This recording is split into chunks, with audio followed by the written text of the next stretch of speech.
Hello. അപ്പോൾ ഇന്നൊന്ന് പുറത്തു പോകേണ്ട ആവശ്യമുണ്ടായിരുന്നു കേട്ടോ. അതായത് ഫാദിക്കുട്ടിൻ്റെ സ്കൂളിലായിരുന്നു ചെറിയൊരു മീറ്റിംഗ് ഉണ്ടായിരുന്നു കേട്ടോ. അപ്പോൾ അതിനായിട്ട് പോവാണ്. കുഞ്ഞാക്കാൻ്റെ കൂടെയാണ് കേട്ടോ പോകുന്നത്. അത് കഴിഞ്ഞിട്ട് വേണം എനിക്ക് ജിമ്മിലോട്ട് പോകാനായിട്ട് കേട്ടോ. അപ്പോൾ ചെന്നപ്പോൾ വലിയ തിരക്കും കാര്യങ്ങളൊന്നും ഉണ്ടായിരുന്നില്ല. എന്നാലും കുറച്ച് നേരം വെയിറ്റ് ചെയ്യേണ്ടി വന്നിട്ടുണ്ടായിരുന്നു കേട്ടോ. പിന്നെ പോകുന്ന ടൈമിൽ ഞാൻ കുറേ ഓട്ടോ ഒക്കെ തപ്പി നോക്കി, പക്ഷേ കിട്ടിയിട്ടുണ്ടായിരുന്നില്ല. പിന്നെ ഒരു കാലി ഓട്ടോ വന്നിട്ടുണ്ടായിരുന്നു കേട്ടോ. അങ്ങനെ അത് അതിൽ കയറിപ്പോയി. പക്ഷേ അയാൾ ക്യാഷ് ഒന്നും വാങ്ങിയിട്ടുണ്ടായിരുന്നില്ല.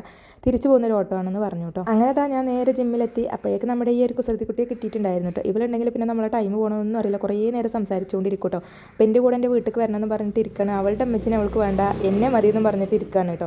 അങ്ങനെ മെല്ലെ അവളെ കണ്ണു വെട്ടിച്ചിട്ടാണ് ഞാൻ പിന്നെ തിരിച്ചു പോകുന്നത്. കാരണം അവൾക്ക് നല്ല പൂതി ഉണ്ടായിരുന്നു എൻ്റെ കൂടെ വരാനായി. അത് കഴിഞ്ഞ് ഡ്രസ്സൊക്കെ മാറി ഷൂ റാക്കിലൊക്കെ വെച്ചിട്ട് പെട്ടെന്ന് തന്നെ വീട്ടിലോട്ട് മടങ്ങിയിട്ടുണ്ടായിരുന്നു കേട്ടോ. കാരണം ചെന്നിട്ട് കുറേ അധികം പരിപാടികളും കാര്യങ്ങളൊക്കെ ഉണ്ട്. ക്രിസ്മസിൻ്റെ ടൈം ആയതുകൊണ്ട് നമുക്കിപ്പോൾ കേക്കും കാര്യങ്ങളൊക്കെ തകൃതിയായിട്ട് കിട്ടുന്നുണ്ട് കേട്ടോ. അപ്പോൾ ഇന്നൊരു കേക്കും പിന്നെ അതുപോലെ തന്നെ കുനാഫ ബണ്ണോ ചോക്ലേറ്റ് അങ്ങനെ എന്തൊക്കെയോ ഒരു 1-2 സാധനങ്ങളൊക്കെ കിട്ടിയിട്ടുണ്ടായിരുന്നു. ഇതിൻ്റെ പേരൊന്നും കറക്റ്റായിട്ട് എനിക്കറിയില്ല.